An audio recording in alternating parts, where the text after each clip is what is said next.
estudantes do terceiro ano, professora Luísa, língua portuguesa. Hoje faremos a correção das atividades da semana 1 do Plano de Estudo Tutorado, volume 4. Já foi apresentado um material sobre o assunto a ser trabalhado, que é a Semana de Arte Moderna de 1922. A Rede Minas também exibiu aulas sobre o assunto, que vocês podem retomar e rever a aula no aplicativo Conexão Escola. Então vamos lá, nós temos aqui um texto que introduz a atividade. Vamos começar a conversar sobre a semana de 22 e o modernismo brasileiro.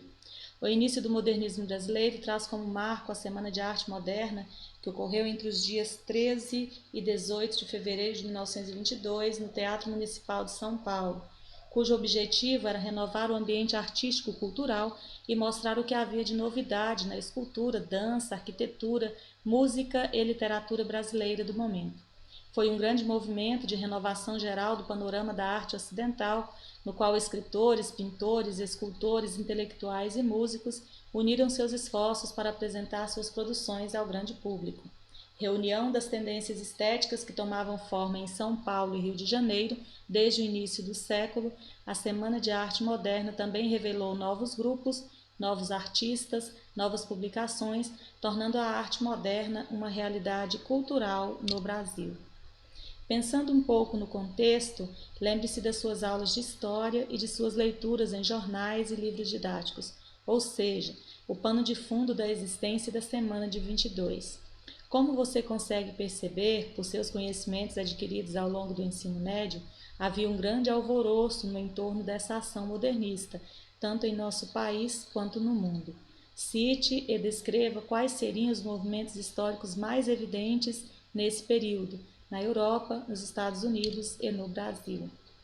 Então, eu coloquei aqui a sugestão de resposta, abordando aí o que ocorria nesses locais, Europa, Estados Unidos e Brasil, quando ocorreu a Semana de Arte Moderna. A Europa viveu o período pós-Primeira Guerra Mundial, passando por grandes transformações e reviravoltas e a Revolução Industrial. Os Estados Unidos passavam por um momento de grande ascensão econômica que culminou nos chamados Anos Loucos. E no Brasil, o centenário da independência, o início do processo de industrialização, a produção de café do interior paulista, que gerava grandiosa receita de exportação. São Paulo já se tornava um grande centro econômico. Os principais artistas envolvidos na Semana de Arte Moderna foram Anita Malfatti, Villa-Lobos, Manuel Bandeira, Ronald de Carvalho, Menotti Del Picchia, Oswald de Andrade, Vitor Brecheret, Di Cavalcanti, Guiomar Novaes e Mário de Andrade, dentre outros. A literatura teve uma robusta contribuição nessa semana e seus textos foram lidos, declamados e replicados por anos, provocando uma onda literária revolucionária que alcança quase os dias atuais. E aqui nós temos o poema Os Sapos, de Manuel Bandeira. Enfunando os papos, saem da penumbra aos pulos os sapos, a luz os deslumbra. Em ronco que a terra berra o sapo boi, meu pai foi à guerra, não foi, não foi. O sapo tanoeiro, parnasiano aguado, diz, meu cancioneiro é bem martelado. Vede como primo em comer os hiatos, que arte, e nunca rimos termos cognatos. O meu verso é bom, frumento sem joio, faço rimas com consoantes de apoio. Vai por 50 anos que lhes dei a norma, reduzi sem danos a formas a forma. Clame a saparia em críticas céticas, não há mais poesia, mas há artes poéticas. Urra o sapo boi, meu pai foi rei, foi, não foi, não foi.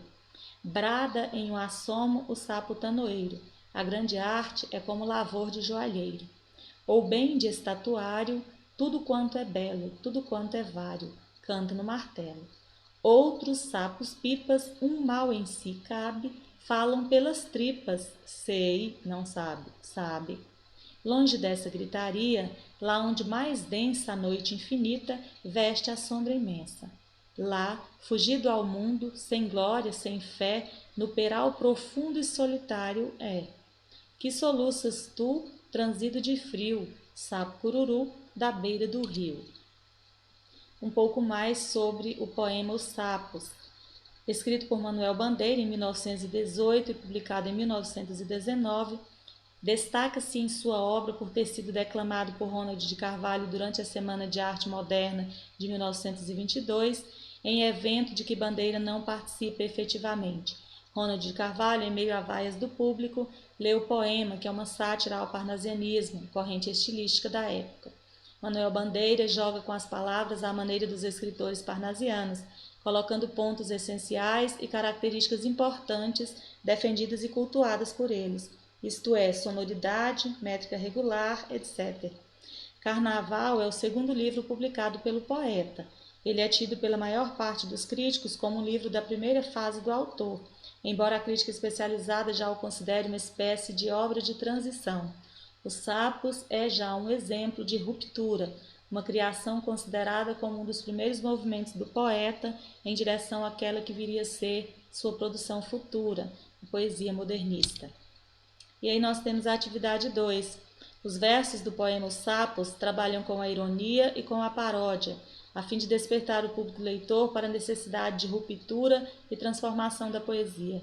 Retire do poema trechos que possam corroborar com essa afirmativa, lembrando que as figuras de linguagem citadas se propõem ao deslocamento do texto modelo, ou seja, há no poema uma explícita intenção de sarcasmo, zombaria, caçoada, sátira, arremedo e imitação burlesca.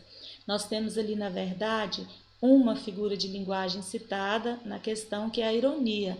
A paródia já é um dos tipos de intertextualidade. O que é a intertextualidade?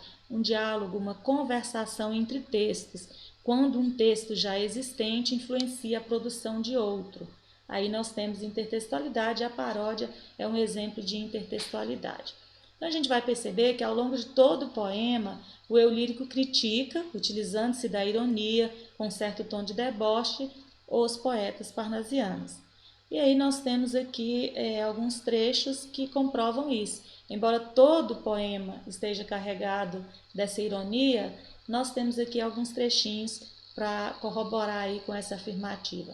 O sapo tanoeiro, parnasiano aguado, diz: meu cancioneiro é bem martelado. Vai por 50 anos que lhes dei a norma, reduzir sem danos a formas a forma.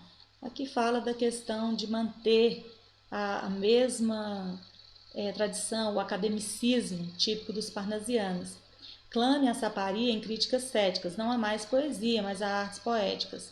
Bradem o assomo sapo tanoeiro, a grande arte é como lavor de joalheiro.